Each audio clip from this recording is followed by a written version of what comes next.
গোটা খেজুর গাছ কেটে সে যার ফার্ম। 1400 বছর পূর্বে নবীজি জ্ঞান পাওয়ার সহজ সরল সাধারণতা জীবনযাপন করতে জ্ঞান করার আঙিনা ছিল, নবীজির নবমী জ্ঞান ছিল, সেগুলো আমরা আমাদের জীবের মাধ্যমে ফুটিয়ে তোলার চেষ্টা করেছি। আপনারা আসুন জীবের ভিতরে প্রবেশ করুন। জীবের মধ্যে আমাদের কালেকশন করছে এইভাবে দাদু আর যখন আসছে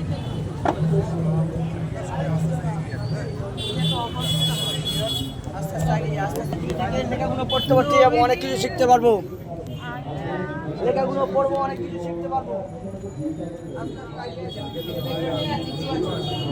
আজকে যাই, আস্তে আস্তে মাঝে যাই, আস্তে আস্তে মাঝে যাই।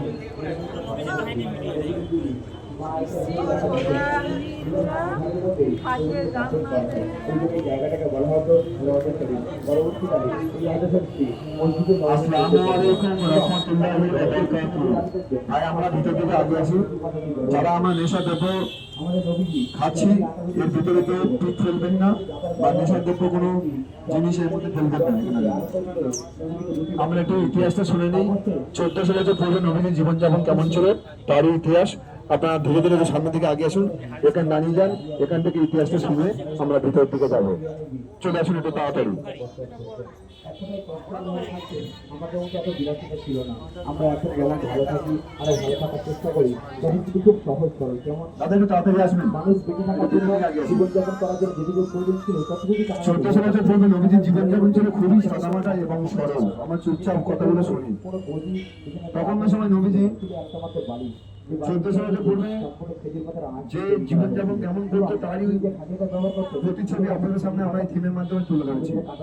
হিজরাতে 622 খ্রিস্টাব্দে নবীজি সর্বপ্রথম তার সাহাবীদের নিয়ে উট বাহনের মাধ্যমে যে জায়গায় এসে পৌঁছেছিলেন সেটি ছিল শুকনো খেজুরের বাগান।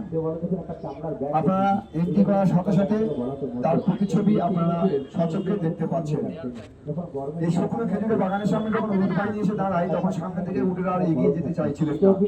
তখনই নবীজি ঠিক করলেন সেই জায়গায় দাঁড়িয়ে গেলেন এবং সেই উট বাগানের মালিক ছিল সেই শুকনো খেজুরের বাগানের মালিক ছিল দুই এতিম বালক, যার নাম শাহাল এবং সুহাইল। তাদের কাছ থেকে নবীজি 10 দিনার দিয়ে জমিটি কিনেছিলেন এবং সেখানেই সর্বপ্রথম মসজিদুল নববী প্রতিষ্ঠা করেন, যা বর্তমানে আমরা আরব দেশে গেলে মদিনায় দেখতে পাই।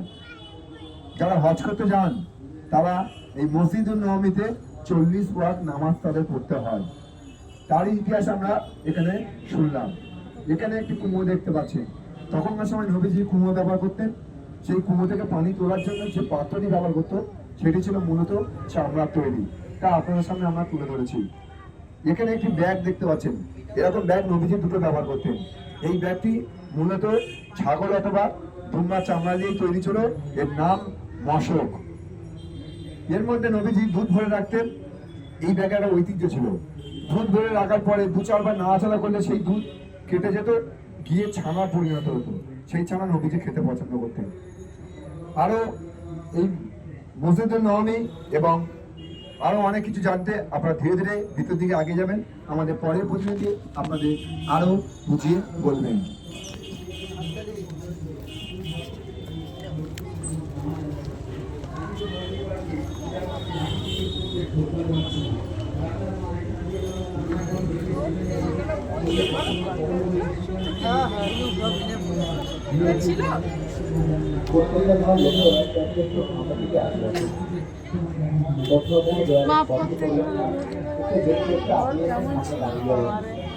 আমরা আপনাদের চিত্র ঘরে বিবরণ করবো, আপনাদের দেখতেও বুঝতে সুবিধা হবে। যারা সামনে দাঁড়িয়ে আছেন তারা একটু আগে ওখানেই দাঁড়িয়ে যাবেন, একটু দরজাটা দাঁড়িয়ে বাইরের দিকে যাবেন না। এদিকে প্রোগ্রামটা শেষ হলে ওদিকে শুরু হবে না। পিছনে যারা আছেন একটু ভিতরের দিকে আগে আসুন, প্রত্যেকে দেখতে পারবেন, একটু আগে আসুন। আমরা আপনাদের চিত্র ঘরের বিবরণ দিলে আপনাদের বুঝতেও দেখতে সুবিধা হবে। এবার দাঁড়িয়ে যাবেন। আসসালামু আলাইকুম। একটু মন দিয়ে শুনবেন। আপনারা এখন যে জায়গাটা প্রবেশ করলেন ঠিক 1400 বছর পূর্বে নবীজি এরকমই 9টা ঘর ছিল। আমরা আমাদের জায়গা সংক্ষেপের কারণে আপনাদেরকে 3টে ঘর দেখানোর চেষ্টা করেছি। আমার একদম ডান দিকে ধারের ঘরটা, যেটা আপনারা দেখে আসলেন বা দেখছেন একদম ধারে, ওই রকম একটি ঘরের মধ্যে নবীজির মেয়ে মা ফাতেমা রাদিয়াল্লাহু তাআলা বসবাস করতেন। এবং তানার ঘরে যে বিছানাটা ছিল, সেই বিছানাটা কিন্তু সম্পূর্ণ খেজুর পাতা দিয়ে তৈরি ছিল। আমি এখন এখানে দাঁড়িয়ে আছি, যে ঘরটা দেখিয়েছি, এরকম একটি ঘরের মধ্যে নবীজির বিবি মা আয়েশা রাদিয়াল্লাহু তাআলা বসবাস করতেন এবং তার ঘরের মধ্যেই নবীজিকে দাফন করা হয়। ওই জন্য এই জায়গাটাকে বলা হতো রওজা শরীফ। পরবর্তীকালে এই রওজা শরীফটি মসজিদুল নববীর মধ্যে পড়ে যায় এবং আমাদের নবীজি আটা রুটি খেতে খুব পছন্দ করতেন। এরকম একটি দাদার ব্যবহারে তার বিবি জব পিসতেন, সে জব পিসে রুটি তৈরি করে নবীজিকে খেতে দিতেন। সর্বশেষ যে ঘরটা দেখেছি আমরা আর যেখানে দাঁড়িয়ে আছি, ঠিক এইরকম একটা ঘরের মধ্যে আমাদের প্রিয় নবী হযরত মুহাম্মদ সাল্লাল্লাহু আলাইহি ওয়াসাল্লাম বসবাস করতেন। এতটাই দুঃখ বা কষ্টকরভাবে জীবনযাপন করেছেন, আমাদের মতো এত বিলাসিতা ছিল না। আমরা এখন যেমন থাকি, আরো ভালো থাকার চেষ্টা করি, তারা কিন্তু চাইতেন না বা পারতেন না। একটা মানুষের বেঁচে থাকার জন্য, জীবনযাপন করার জন্য যতটুকু প্রয়োজন ছিল ততটুকুই তারা ব্যবহার করতেন। তার ঘরের মধ্যে একটাই মতো খাট বা খাটিয়া ছিল, যেটা আমরা আপনাদের কাতার দড়ি দিয়ে দেখানোর চেষ্টা করেছি। এইরকম একটি খাটিয়া, কিন্তু খাটিয়ার উপরে কোনো গদি, বিছানার চাদর কিছু ছিল না, ছিল সম্পূর্ণ, মাফ করবেন, ছিল একটা মতো বালিশ, যে বালিশটা কিন্তু সম্পূর্ণ খেজুর পাতার আঁশ দিয়ে তৈরি করা হয়েছিল। সামনে দেখুন একটা খেজুর পাতার চাটাই দেখিয়েছি, এরকম একটা খেজুর পাতার চাটাইয়ের উপরে নবীজি তাহাজ্জুদের নামাজ পড়তেন। দেওয়ালে দেখুন একটা চামড়ার ব্যাগ দেখিয়েছি আমরা, এরকম একটি চামড়ার ব্যাগকে বলা হতো মশক, যার গুরুত্বপূর্ণ ছিল নবীজির মধ্যে পানি ভরে রাখতেন এবং পানিটার কিনা যখন গরমের সময় রাখতেন তখন ঠান্ডা থাকতো এবং ঠান্ডার সময় রাখলে সেটা গরম থাকতো। এবং তাদের ঘরে যে চালাগুলো করা ছিল সেটাগুলো কিন্তু সম্পূর্ণ খেজুর পাতার, যে বিমগুলো করা ছিল সম্পূর্ণ খেজুর পাতার কাঠ দিয়ে তৈরি ছিল। সর্বশেষে একটা দরজা দেখিয়েছি আমরা আমার বাম দিকে, এইরকম একটা দরজাকে বলা হতো মসজিদুল নববীর দরজা, যার গুরুত্বপূর্ণ ছিল নবীজির ঘরের সাথে আর এই দরজা একসঙ্গে যুক্ত করা ছিল, যেটা কিনা নবীজি তিনি তার কক্ষ থেকে বা গৃহ থেকে সরাসরি এরকমই দরজার মধ্য দিয়ে মসজিদের ভিতরে প্রবেশ করতে পারতেন। আপনারা রাস্তাতে ভিতরে যান, আমরা মসজিদের ব্যাপারে আরো ভিতরে বুঝিয়ে বলেছি। আসলে বাম দিকে চলে যান।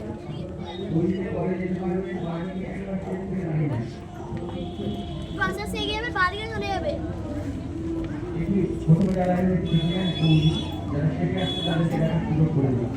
যাওয়ার সময় আপনারা ভিডিও করতে পারবেন, এই রাস্তা দিয়ে যাবেন।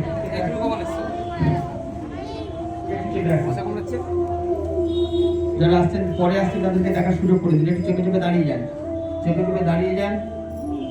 আসসালামু আলাইকুম। এই সেই মসজিদুল নববী যার ইতিহাস এতক্ষণ শুনছিলেন, একেবারে আপনারা মসজিদুল নববীর সামনে দাঁড়িয়ে আছেন, যেটা কিনা পবিত্র হজ মোবারকের সময় আমরা 40 ওয়াক্ত নামাজ আদায় করি সেই মসজিদুল নববী। কিন্তু এর সঙ্গে আমাদের সেই 1400 বছর পুরনো মসজিদুল নববী যেটা আমরা তুলিয়ে ধরার চেষ্টা করেছি, সেটাকে গুলিয়ে ফেললে হবে না।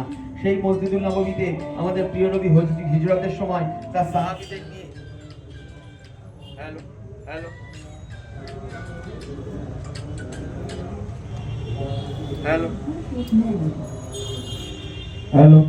তার সাহাবীদের নিয়ে অতি কষ্ট করে এই 30 মিটার বাই 35 মিটার মসজিদটি নির্মাণ করেছিলেন, যার একটি দরজা দেখুন আপনি সরাসরি মসজিদে আমাদের প্রিয় নবীর ঘরের সঙ্গে যুক্ত।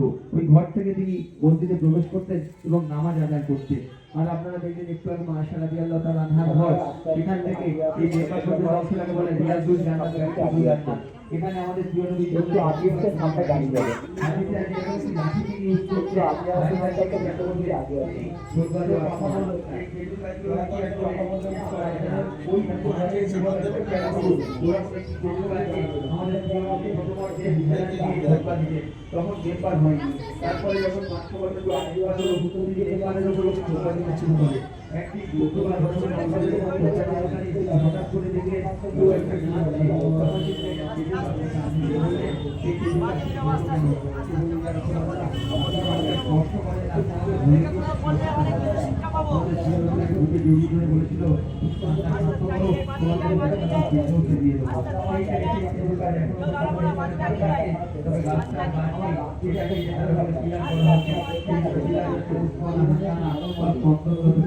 আরেকটি বিলাতে মহাজির আমরা তাদেরকেই বলতাম যারা মক্কা থেকে মদিনায় হিজরতের সময় আসলেন, তারা এখানে প্রিয় নবীকে আলাপ আলোচনা করতে, যারা সবাই বসে তিনি যখন এসে কাবে বসতেন ইসলাম দিতে, তার নাম উসমান শরীফ। সুতরাং মেম্বারে রিকোয়েস্ট করে শেষ করার জন্য